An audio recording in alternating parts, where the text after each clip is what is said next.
ఆంధ్రప్రదేశ్లో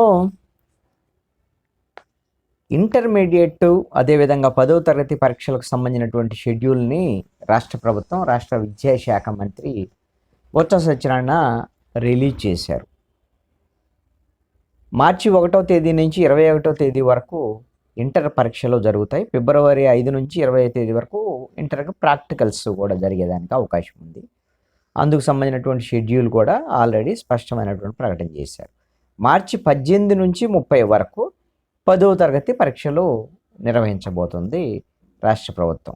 10వ తరగతిలో 6,20,000 మంది, ఇంటర్లో 10 లక్షల మంది విద్యార్థులు వాళ్ళు పరీక్షలు రాయబోతున్నారు. ఈ ఇంటర్ అదేవిధంగా 10వ తరగతి కీలకమైనటువంటి పరీక్షలు ఇవే. ఈ పరీక్షల షెడ్యూలు మార్చి 30కో కంప్లీట్ కాబోతుంది. కాబట్టి ఏప్రిల్ 1 నుంచి ఆంధ్రప్రదేశ్లో ఎన్నికలకు సంబంధించినటువంటి ప్రక్రియ ప్రారంభం అయ్యేదానికి అవకాశం ఉంది.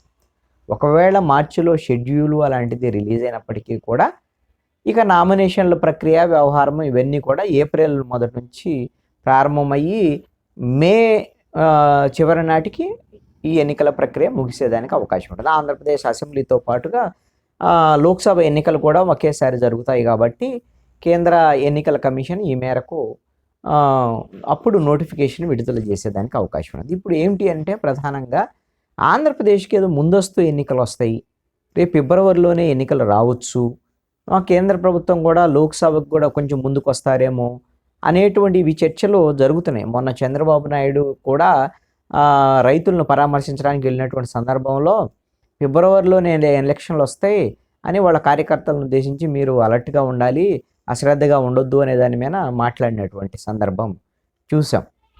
అదేవిధంగా పవన్ కళ్యాణ్ కూడా మాట్లాడారు, ఎన్నికలు ఎప్పుడైనా వచ్చేటువంటి పరిస్థితులు ఉన్నాయి అనేటువంటి విధంగా. సజ్జల రామకృష్ణారెడ్డి కూడా ఆసక్తికరమైనటువంటి కామెంట్స్ చేశారు. ఏమిటి అంటే కేంద్ర ప్రభుత్వం లోక్సభతో పాటే మనం ఎన్నికలకు వెళ్తాము, మరి షెడ్యూల్ ప్రకారం ఎన్నికలు వస్తాయా, లేదంటే వాళ్ళు ఏమన్నా ముందుకు వస్తారా, వాళ్ళు ఎలా వెళ్తే మనం కూడా అలానే వెళ్ళాల్సి ఉంటుందని సజ్జల రామకృష్ణారెడ్డి కూడా ప్రభుత్వ ప్రధాన సలహాదారులుగా ఉన్న ఆయన కూడా కామెంట్ చేసి ఉన్నారు. ఈ నేపథ్యంలో తెలంగాణ ఎన్నికలకు ముందైతే తెలంగాణతో పాటు ఆంధ్రప్రదేశ్ ఎన్నికలు జరుగుతాయి, ముందస్తుకు వెళ్తారు జగన్మోహన్ రెడ్డి. ఇవి అప్పులు, ఈ నేపథ్యంలో నెలవారీగా జీతాలు ఇవ్వలేనటువంటి పరిస్థితి ఉంది. ఈ నేపథ్యంలో ముందస్తు ఎన్నికలకు వెళ్ళొచ్చు జగన్మోహన్ రెడ్డి అనేటువంటి ఒక చర్చ ఉంది. కానీ ఎప్పుడైతే తెలంగాణ 5 రాష్ట్రాల ఎన్నికలు జరిగినాయి, ఆల్రెడీ అయిపోయినాయి, ఇప్పుడు ఆ ముందస్తు ఎన్నికలు మళ్ళీ చర్చ ఎందుకు వచ్చిందా అంటే ఈ ప్రతిపక్ష నేతలు అదేవిధంగా అధికార పక్షంలో ఉండే కొందరు మాట్లాడుతున్నటువంటి మాటలు. ఇప్పుడు ఆ విషయానికి దాదాపుగా తెరపడినట్టే. మార్చి ఎండింగ్ కల్లా ఇంటర్ అదేవిధంగా 10th పరీక్షలకు సంబంధించినటువంటి మొత్తం ప్రక్రియ పూర్తి అవుతుంది.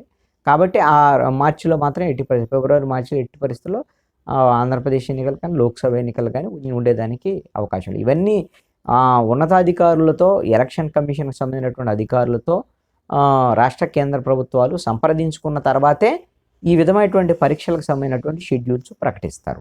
అది ఎందుకంటే ఎన్నికల సంవత్సరం కదా, ఎన్నికలు 2024లో మనకి లోక్సభ, అసెంబ్లీ ఎన్నికలు జరిగేటువంటి పరిస్థితి. అందుకని అవన్నీ చర్చించిన తర్వాతే ఎన్నికల కమిషన్తో ఒక అవగాహనకు వచ్చిన తర్వాతే ఆంధ్రప్రదేశ్ విద్యాశాఖ ఈ విధమైనటువంటి ఎన్నికల షెడ్యూల్ని ప్రకటించింది. కాబట్టి ఆంధ్రప్రదేశ్కి ముందస్తు ఎన్నికలు లేవు, షెడ్యూల్ ప్రకారంగానే ఏప్రిల్ మేలో ఎన్నికలు ఉండేదానికి అవకాశం ఉంటుంది.